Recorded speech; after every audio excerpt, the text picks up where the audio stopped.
wabarakatuh. Selamat malam saudara semuanya dimanapun berada. Kali ini kita akan menguak sesuatu tentang tidak jauh dari hal-hal gaib ya, masih seputar hal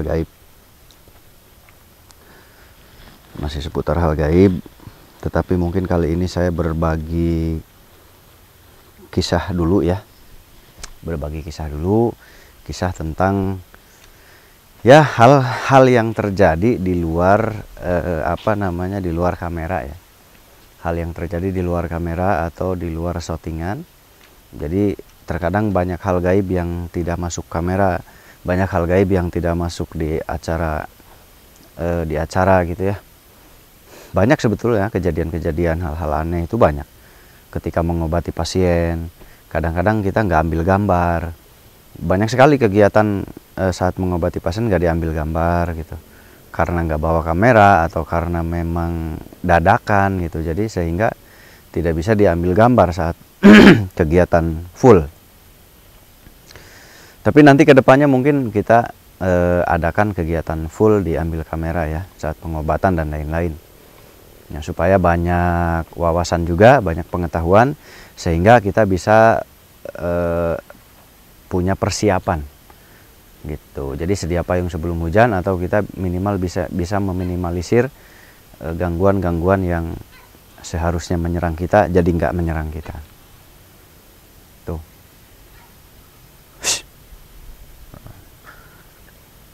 Tadi ada suara di belah sini.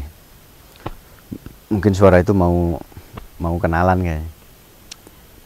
Nah, jadi banyak kejadian hal gaib yang memang di luar kamera sebetulnya. Tetapi ya tadi ya, kendalanya nggak semuanya masuk kamera.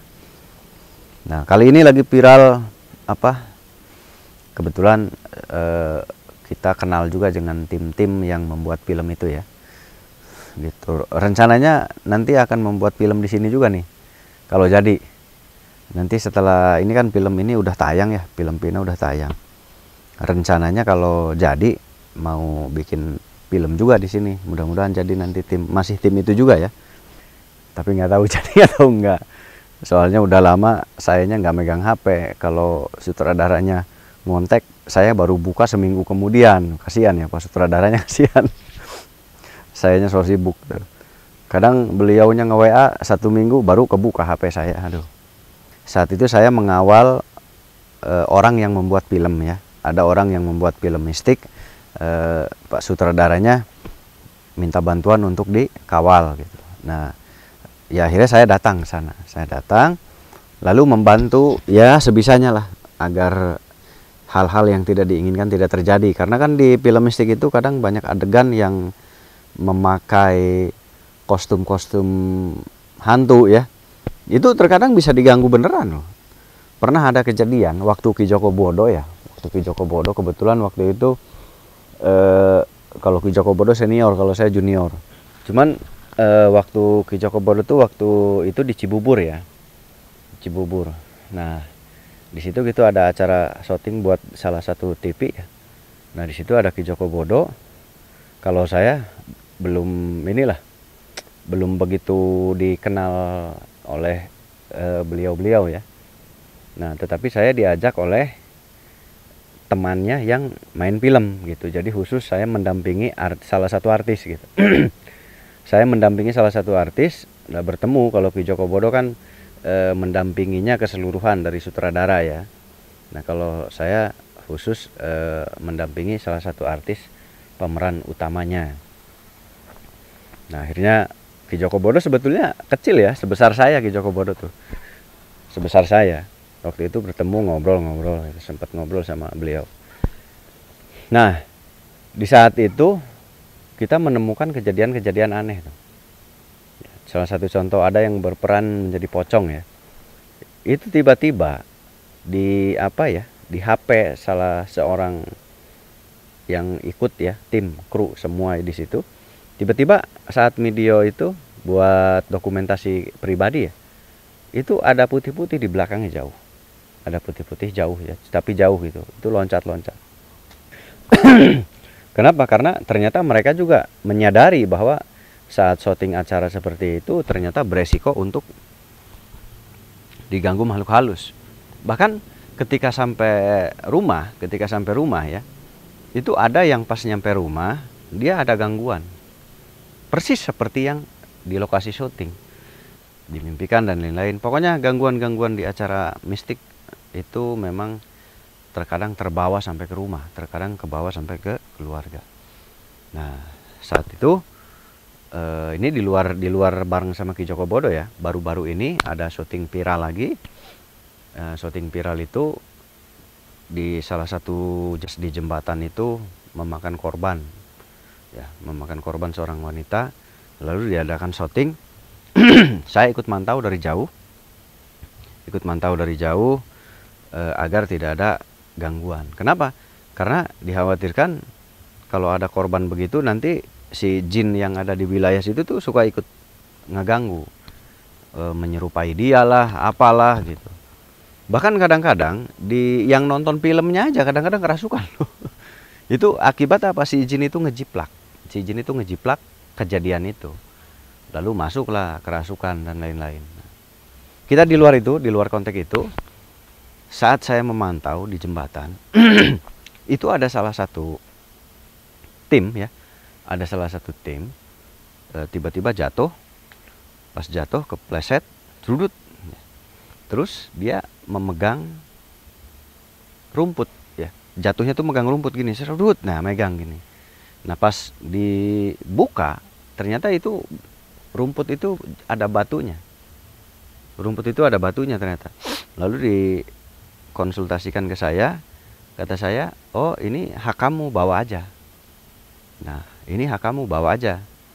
setelah dibawa pulang ke rumah, katanya dia mimpi disuruh dikasihkan ke saya. Dia mimpi bahwa batu ini disuruh dikasihkan ke saya. Jadi si Mas ini ternyata perantara. Si Mas ini hanya pelantara. Disuruh ngambil tapi disuruh dikasihkan ke saya gitu. Ya udah saya terima jadinya. Nah, jadi kita terkadang tidak perlu narik pusaka. Nggak perlu. Kita nggak perlu narik pusaka. Kalau memang itu hak kita, ya dia ikut sendiri. Bisa kita nemu, bisa lewat orang lain. Nah, batunya saya bawa nih kebetulan. Kalau batunya sih, ini sudah saya bentuk ya. Tadinya bulat alami, cuman udah saya bentuk. Dia bermimpi, di sini ada sosok seperti zaman kerajaan dulu ya, mungkin kalau zaman sekarang panglima entah patihnya ya, pakaiannya pakaian kerajaan, lalu bermimpi katanya dikasihkan ke orang yang kamu temuin pertama kali. Nah, ingat yang dia ketemuin pertama kali ya saya, katanya, dia tahu tentang saya katanya gitu, saya sengaja ingin diambil sama kamu supaya diberikan ke beliau katanya. Lalu diantarkan ke saya. Besok paginya pas kita mau syuting itu diantarkan ke saya. Dan batu ini nggak ada hubungannya dengan syutingan itu, nggak ada.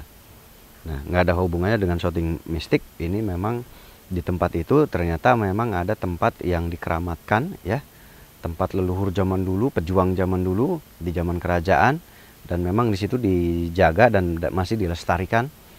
Nah, jadi di wilayah itu ini menemukannya, di wilayah itu saat shot bagian jembatan. Nah, di situ ini berbagi aja, kita coba cari tahu lewat mediator ada apa dengan batu ini dan siapa sebetulnya penghuninya dan untuk apa gitu ya. Kita coba cari tahu ya. Nah, kalau mau nonton film Pina ada di bioskop-bioskop, tinggal nonton, khususnya di Cirebon ya. Kita langsung coba ya.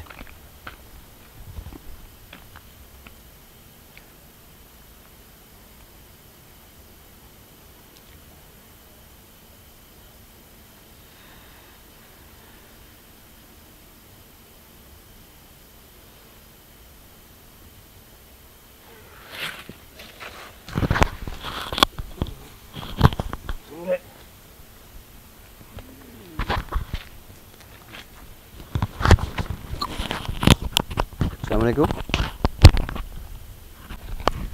Dengan siapa saya bicara ini? Ki Ageng Raksa. Ki Ageng Raksa.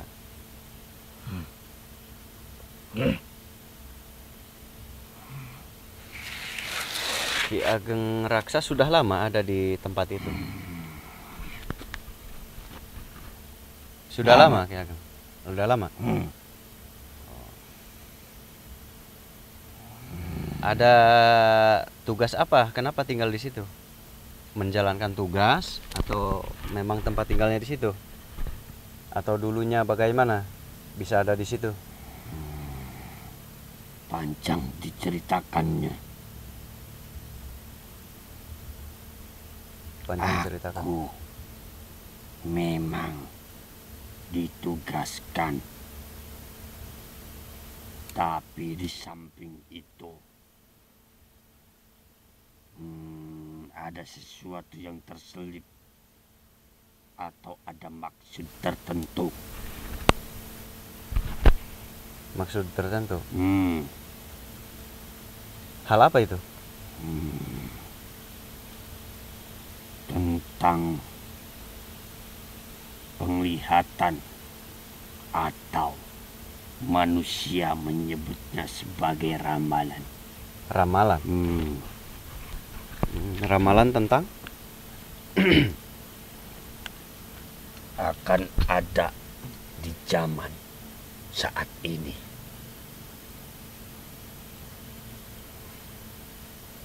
Sesuatu yang besar akan terjadi. Yang dulu dilihat oleh penglihatan rajaku.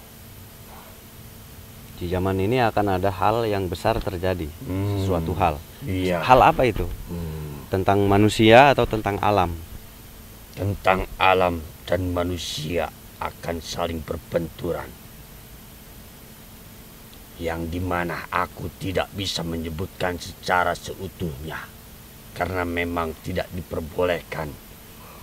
Aku diperbolehkan hanya untuk menjaga, atau hanya untuk memperkecil kerusakan, tidak bisa untuk mencegahnya.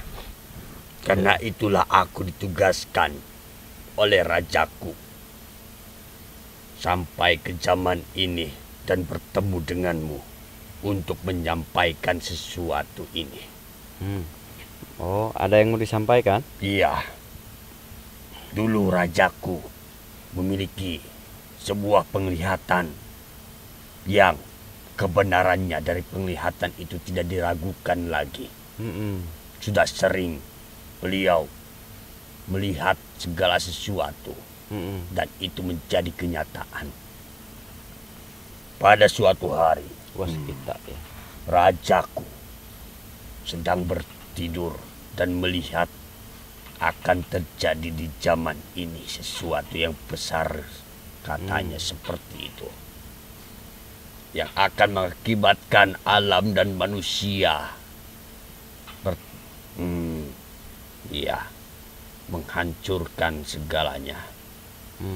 Bertemu alam dan manusia akan berbenturan seperti itu. Yang entah bagaimana maksudnya, aku tidak dijelaskan secara detailnya. Tapi aku ditugaskan untuk mencegah atau memperkecil kerusakan dari alam dan manusia. Seperti itu. Aku dititipkan sebuah pesan untukmu, untuk menjaga bangsa manusia dan alam agar tidak memperluas kerusakannya. Lah, saya gimana? Mungkin dengan caramu, entah yang bagaimana, bisa menyampaikan kepada seluruh manusia ataupun sebagian besar dari manusia. Oh iya. Agar menyampaikan kebaikan yang diperlihatkan oleh rajaku ataupun dititipkan pesan oleh rajaku itu. Begitu. Pesannya apa aja berarti? Keseluruhannya, kesemuanya. Yang pertama, agar manusia selalu berhati-hati agar tidak merusak alam, karena alam bisa merusak manusia kembali. Itu yang pertama. Betul. Yang kedua, alam saat ini semakin kesini, zaman dimakan oleh zaman, semakin tua.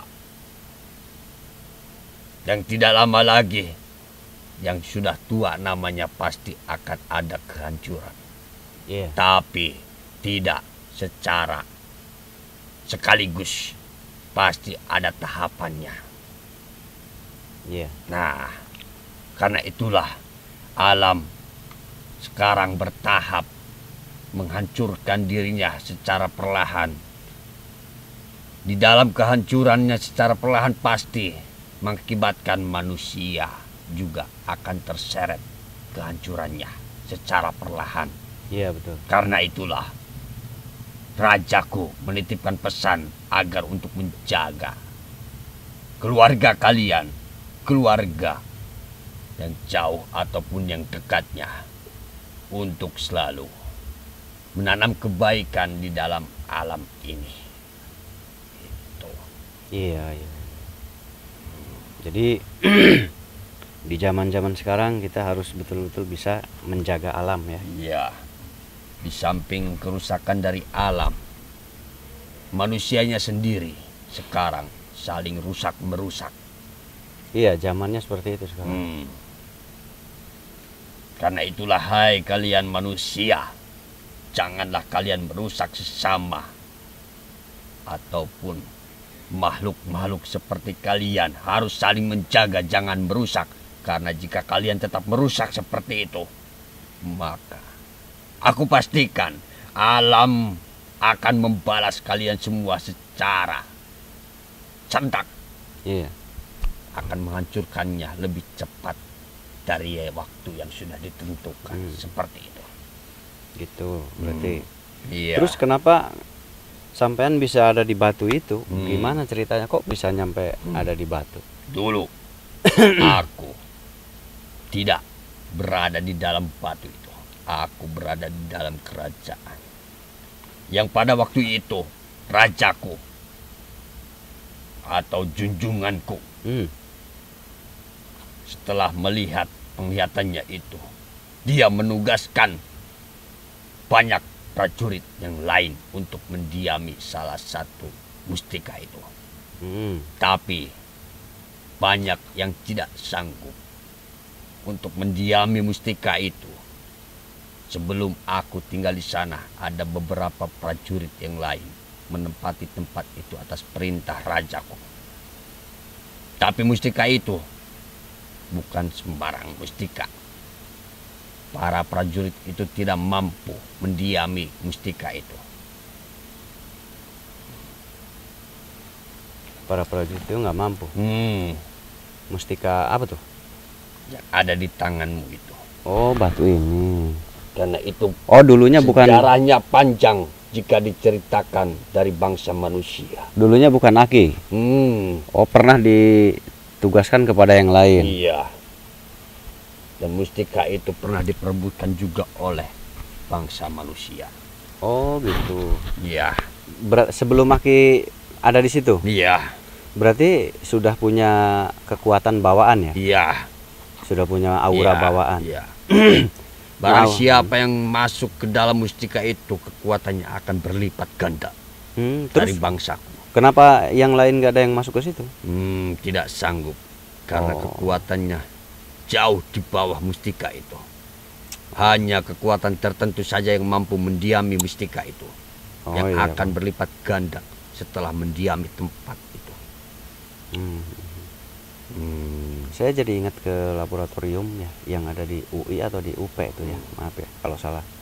Pernah memeriksa aura batu, dan batu itu memang mempunyai aura bawaan tersendiri. Itu pernah di lab ya. Oh gitu ya, berarti ya. Berarti ini alam ya, dari alam tadinya. Iya. Terus ini saya bentuk nggak apa-apa ya? Tidak apa-apa, nggak akan berubah. Terserah kau mau bentuk atau kau mau hancurkan, yang penting serpihannya itu tidak hilang. Tetap ada di situ ya. Tetap ada. Biarpun itu dipecah ya. Iya. Memang sudah lama berarti batu ini. Cukup lama. Di zaman kerajaan sudah ada berarti. Iya, bahkan sebelum itu sudah ada. Berarti sudah berapa manusia yang megang batu ini dulu? 5. Tapi bukan sembarang manusia yang memegang mustika itu. Ada 5? Iya. 5 dalam jangka waktu tertentu. Oh, enggak setiap tahun? Tidak. Enggak setiap waktu? Tidak. Setiap manusia yang memegang itu pasti akan memiliki musuh-musuh tertentu yang mengincar mustika itu. Apalagi di zaman kerajaan, yang semua manusia mencari sebuah kekuatan dengan apa caranya itu, termasuk dengan memiliki mustika-mustika. Iya betul. Di zaman sekarang pun masih dipakai tradisi itu. Karena itu bukan hanya sekedar keyakinan ya. Iya. Tapi keyakinan yang memang terarah, keyakinan yang memang. Tapi di zaman sekarang tidak seperti zaman dulu yang menggebu-gebu mencari sebuah sumber kekuatan. Nah, mustika itu diperebutkan, Iya. sudah dipegang oleh 5 manusia. Iya. Berarti saya ke berapa? Ke-6. Oh, saya ke-6. Itu kalau di waktu manusia dari ke itu berapa lama waktu? Cukup lama, aku tidak bisa menghitungnya. Mungkin jika diperkirakan waktu manusia itu sekitar 100 tahun. Setiap 100 tahun ada 1 orang. Iya. Berarti 600 tahun. 600 tahun udah lama ya di Zaman kerajaan kalau 600 tahun ya. Kalau 600 tahun udah lama sekali. Zaman kerajaan-kerajaan zaman dulu. Dan yang terakhir memakai mustika itu sebelum kamu, itu salah satu raja juga.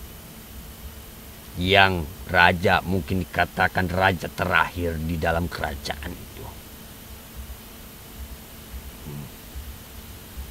Daerah Cirebon berarti.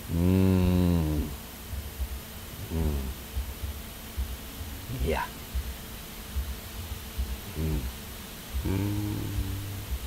Kan keluarga besarnya banyak. Iya. Tapi tidak semua keluarganya berhak memiliki sebuah mustika ataupun sebuah pusaka, karena turunan ataupun keluarga hanya tertentu saja yang sudah ditunjuk berikut pemiliknya.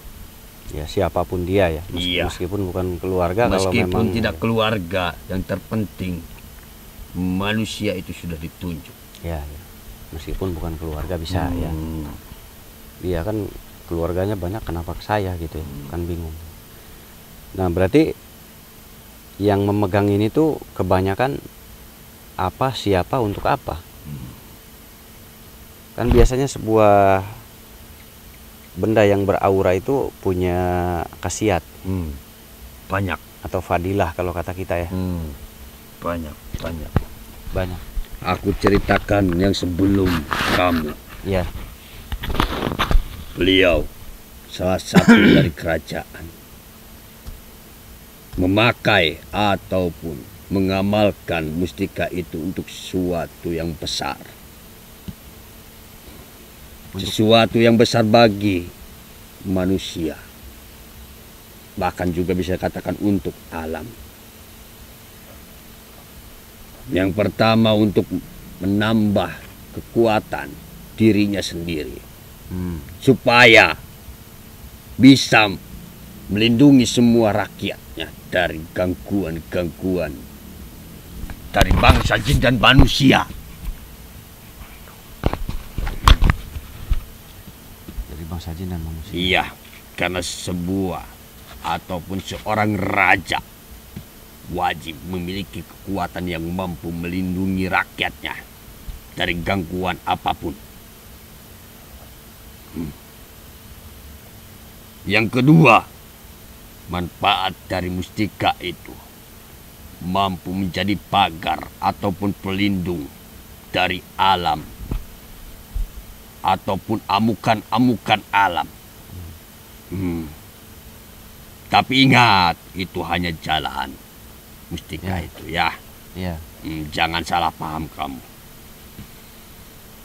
mampu ditanamkan di sebuah alam yang akan terjadi kerusakan ataupun kehancuran, bisa ditanamkan di situ agar alam itu mereda, tidak menjadi ataupun tidak mengamuk lagi. Karena alam juga sama makhluk. Iya. Begitu. Dan yang ketiga, mustika itu mampu digunakan untuk menghancurkan para musuh-musuhnya ataupun para manusia-manusia yang kurang atau tidak bertanggung jawab yang ingin melakukan kejahatan seperti itu.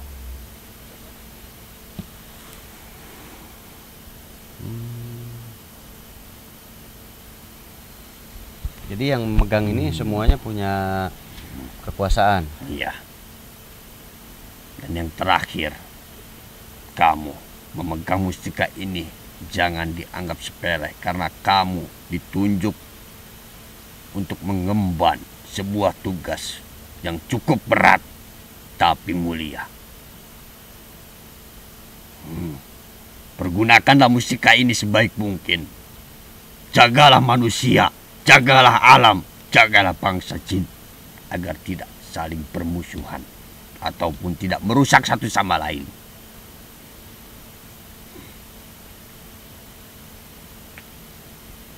Nah, saya nggak tahu tugasnya apa.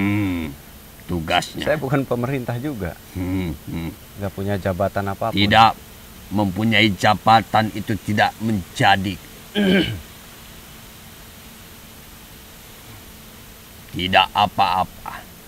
Tapi kamu yang pertama cukup menyampaikan pesan kepada makhluk-makhluk itu agar tidak merusak satu sama lain. Yang kedua, kamu mampu mengamalkan kekuatan dari mustika itu ataupun menanamkan mustika itu jika akan terjadi sesuatu yang tidak diinginkan. Hanya untuk menjaga tapi tidak bisa mencegah.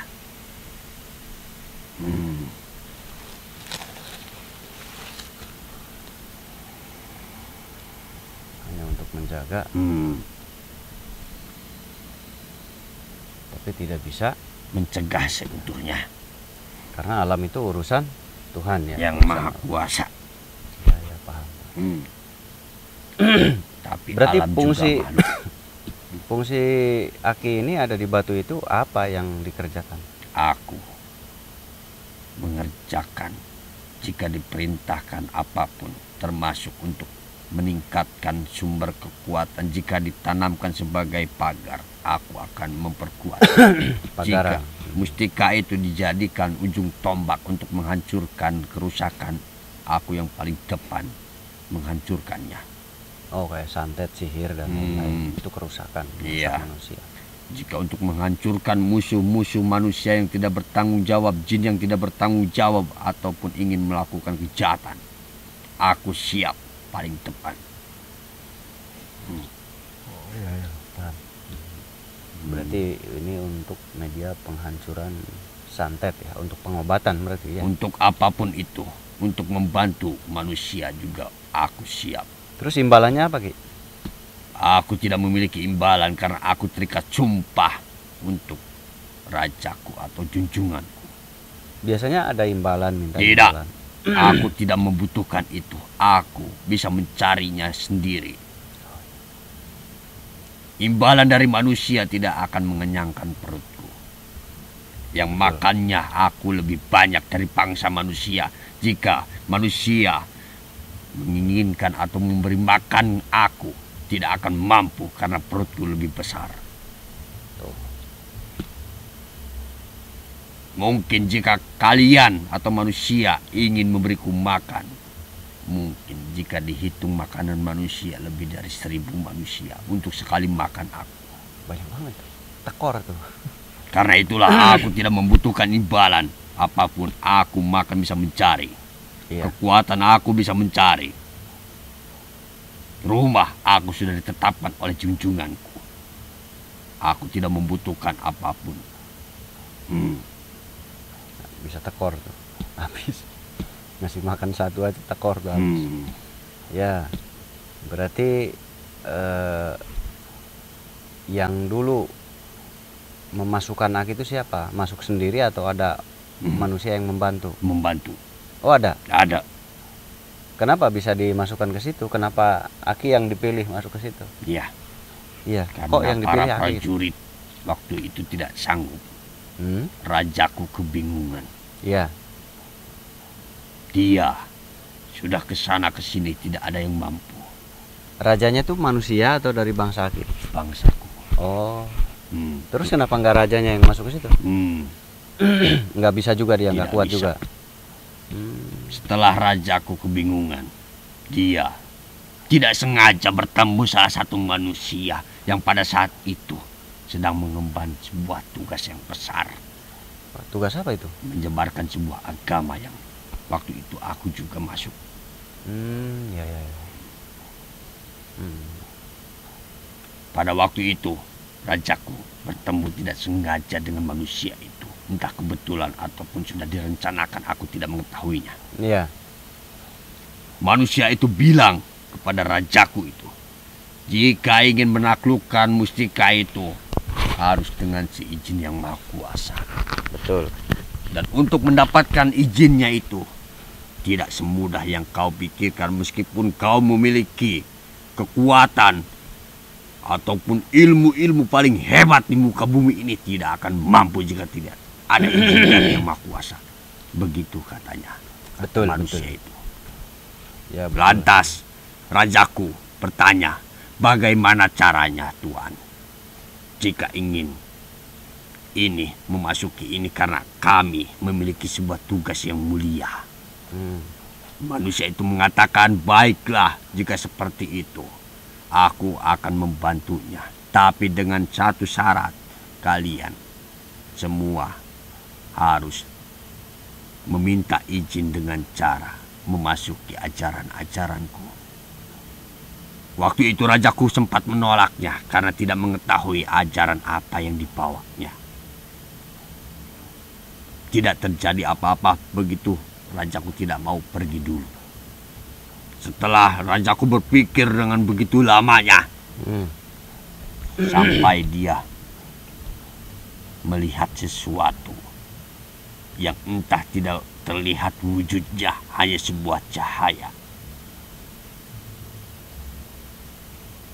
Mengatakan jika ingin mencari ketenangan, tujuanmu sudah mulia, tapi jiwa ragamu masih porak-poranda, masih rapuh, seperti itu katanya.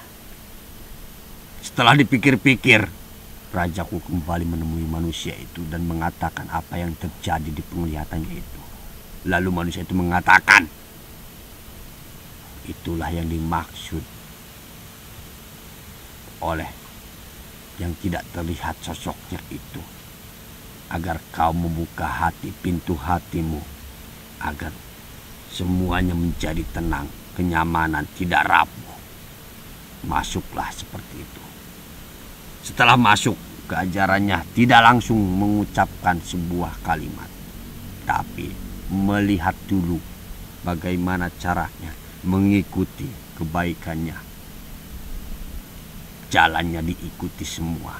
Setelah itu, baru kemudian masuklah rajaku itu ke ajarannya, mengucapkan sebuah kalimat. Setelah masuk itu, mengucapkan itu, barulah dia mencoba lagi memasukkanku ke dalam mustika itu. Yang pada akhirnya waktu itu aku terpilih memasuki itu dan bisa menempati tempat itu. Oh gitu. Atas berkat bantuan dari ajaran. Berarti manusia lama itu. ya prosesnya? Lama sekali. Tidak semudah yang dipikirkan. Tuh, penyelarasannya lama loh. Dan bukan hanya Aki ya? Tidak. Banyak yang gagal. Iya, bahkan rajaku sendiri tidak mampu. Gagal. Berarti beliau ini memang kalau di kita tuh tokoh ya, di dalam kerajaan itu tokoh. Berarti suka ngajar ilmu di Iya. kerajaan itu. Oh ya Hmm. benar, tokoh. Biasanya memang tokoh-tokoh begitu kan lebih bersih ya. Kalau saya kotor, nggak bersih. Tapi bingung kenapa milih. Kotor dan bersihnya tidak dinilai oleh manusia dan bangsa jin. Itu urusanmu sendiri dengan yang maha kuasa. Tidak berhak kau mengatakan kotor kepada dirimu sendiri atau ke orang lain. Tidak berhak. Urusanmu dengan Tuhanmu sendiri. Ya. Begitu. Mm-mm. Itu yang diajarkan oleh manusia itu. Jangan menilai manusia, jangan menilai bangsa jin.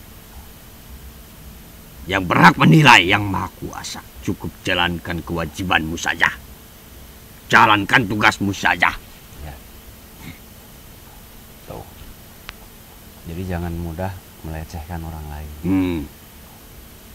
Tapi kalau saya memang kotor, banyak kegiatan yang jelek-jelek gitu. Jika memang diri ini merasa kotor, mintalah ataupun bersuci dirilah kepada yang maha kuasa. Karena pasti akan dibersihkan, tidak mungkin tidak jika bersungguh-sungguh. Ya betul betul. Kasihan ya kamu lama dulu berarti. Berarti di situ kok ada tempat keramat, itu tempat apa? Tempat Ya. siapa?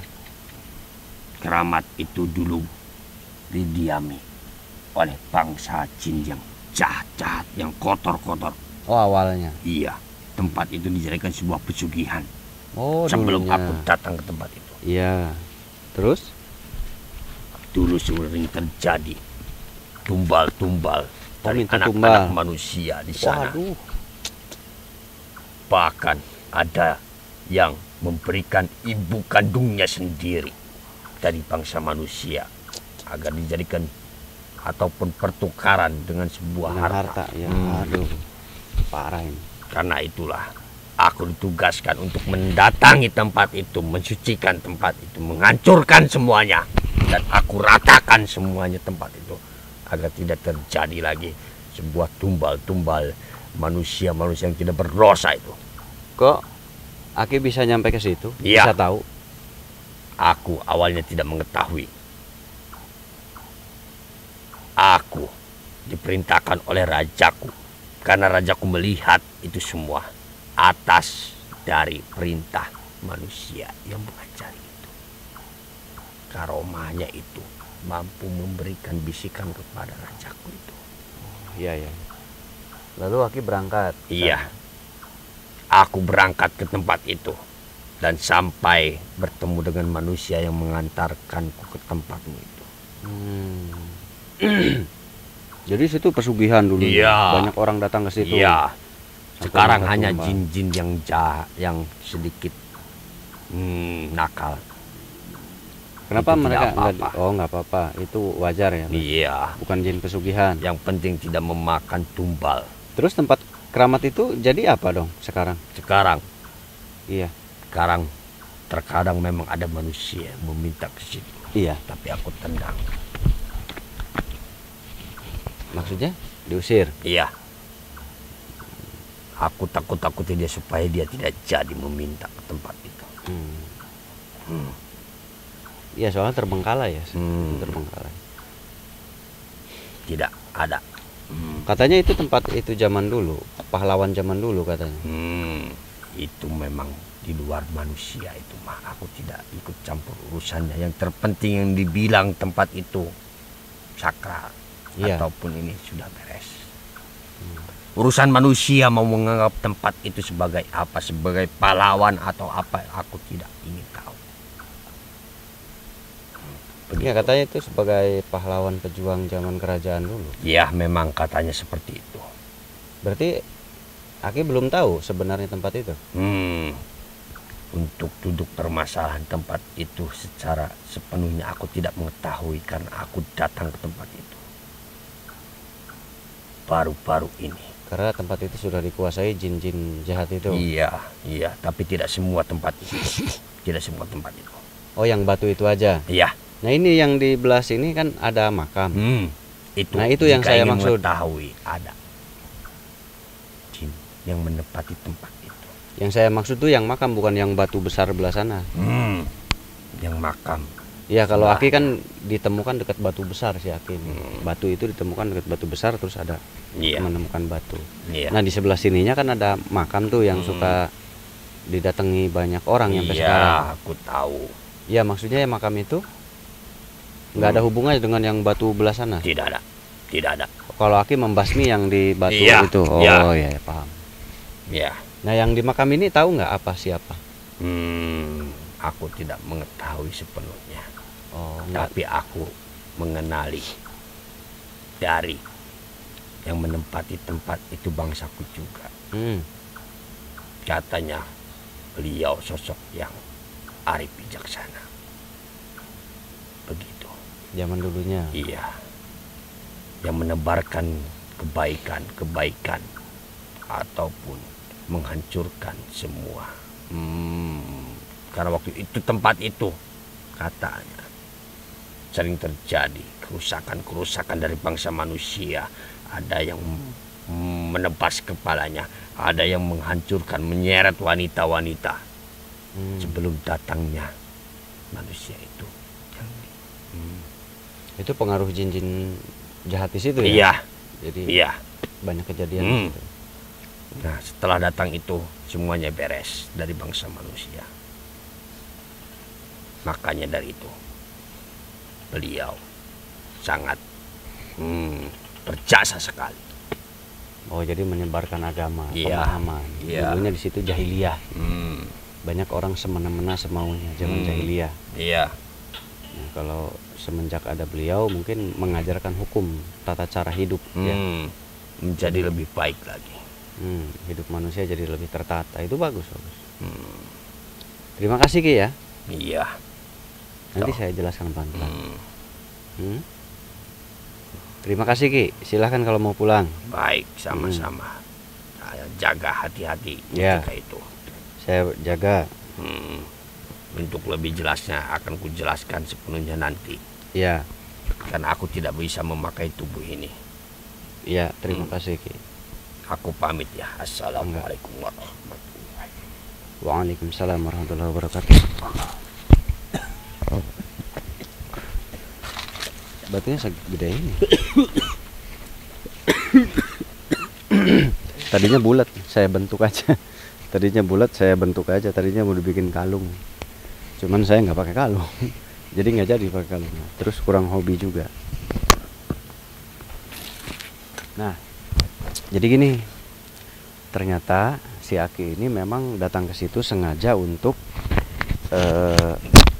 menghancurkan yang ada di batu pesugihan itu. Kebetulan dekat jembatan ya. Nah di batu pesugihan itu dulunya banyak dijadikan ajang mencari harta singkat ya, mendapatkan harta secara singkat. Lalu dienduslah keberadaannya oleh si Aki tadi, lalu dihancurkan.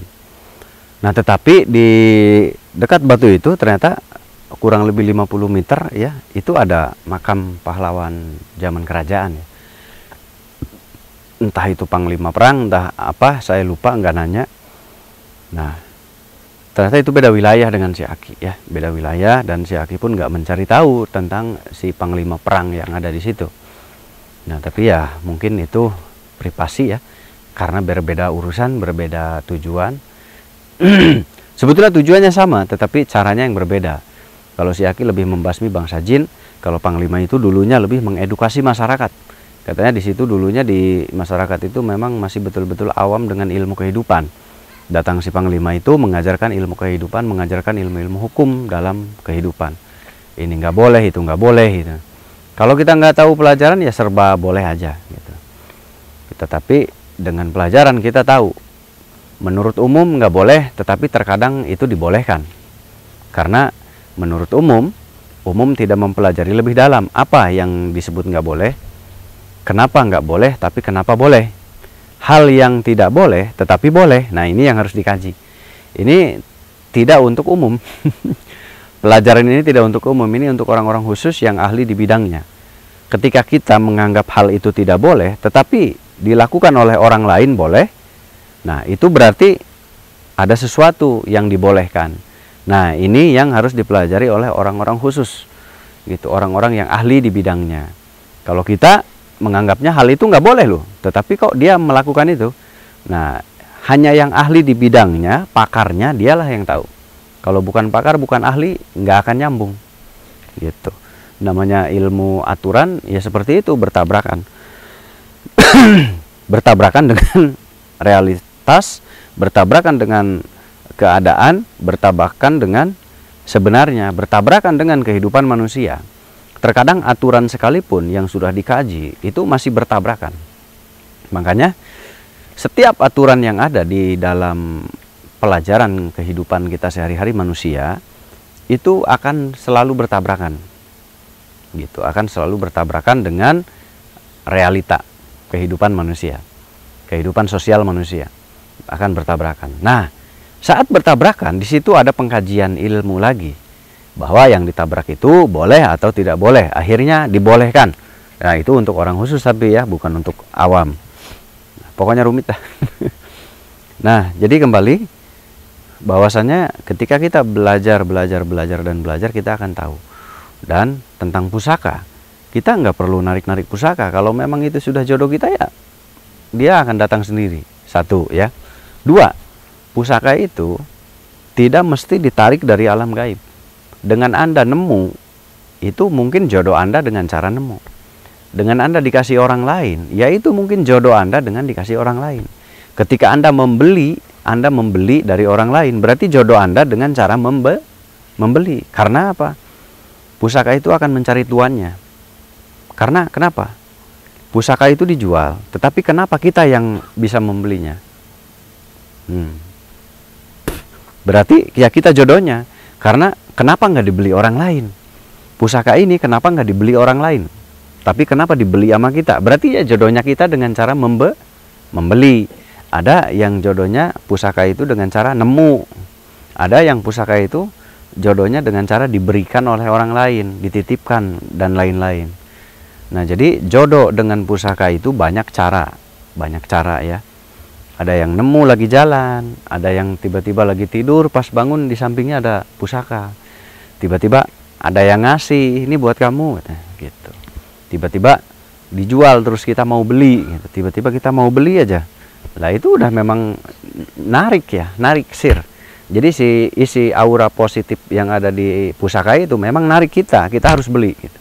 Jadi kita yang mau beli, gitu. Jadi kenapa nggak dibeli orang lain? Kenapa kita yang nyerobot? Sedangkan yang melihat itu banyak, kenapa kita yang nyerobot? Nah, itu berarti jodohnya. Begitu tentang pusaka itu, pusaka mencari tuannya. Bukan kita yang mencari pusaka. Tapi memang tuannya lah yang tapi memang pusaka yang mencari tuannya. Jadi kalau pas kita ke pameran keris dan lain-lain kita pengen beli, berarti itu ada sesuatunya tuh. Nah, itu tentang pusaka. Dan sekali lagi tadi dikasih tahu oleh bangsa jin tadi bahwa kita jangan salah paham menuhankan pusaka, karena pusaka itu hanyalah sebagai media. Semuanya kembali karena Tuhan yang Maha Kuasa, semuanya kembali hanya karena Allah Subhanahu wa taala ya. Itu saja. Jangan lupa ditonton Kang Mus Channel. Kalau mau ke sini hari Senin sampai Kamis jam 8 pagi sudah di sini. Ya. Terima kasih. Assalamualaikum warahmatullahi wabarakatuh.